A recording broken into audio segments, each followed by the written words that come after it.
My name is Palmer Chinchin. Welcome to my vlog. This week, I want to talk about the church leading the way in our country to racial oneness. This last week, the worst of tragedies happened when a man goes into a church, into the Mother Emanuel AME Church in Charleston, South Carolina, and kills 9 people, including 4 pastors.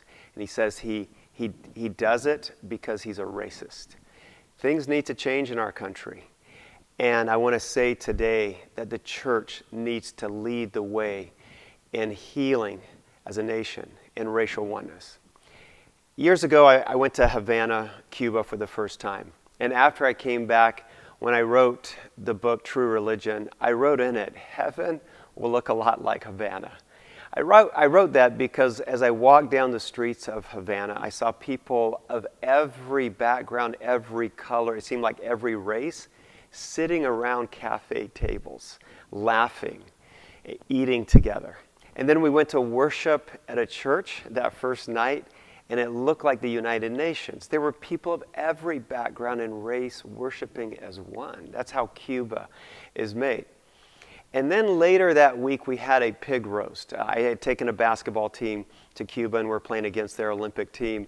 And at the pig roast, I'm sitting at dinner, and one of their Olympic team players says to one of our players from Wheaton, he asked a question. He said, "Why is there so much racism in America?" The question cut me to the core. And as my college student tried to answer, I honestly didn't have a good answer. But today, if I answered him, I would say this. I would say, America needs to do better. But I'll tell you what, heaven is going to look a lot like Havana. I say that because I've seen the numbers. For example, sometimes I think that everyone in heaven is going to look like us. It's just not going to be like that. They aren't all going to look like me or look American for that matter. For example, right now the numbers of North American Christians is about 260 million. But if you go to Asia, that number jumps to over 300 million. And then if you go to Africa, there's 380 million Christians in Africa. And then Latin America has a booming 490 million Christians. Europe, I think there's 28 Christians, something like that. That's just what I've heard. But the fact is that heaven is going to be filled with people from every background, every ethnicity, every race, every color.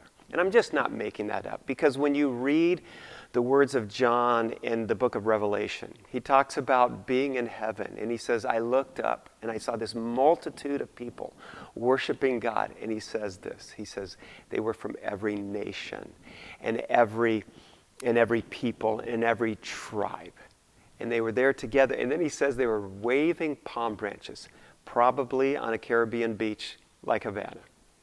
And so my challenge to all of us right now is to be thinking of ways that we can begin to bring healing in our churches and in our neighborhoods and in our communities as Christians, as followers of Christ. We must lead the way.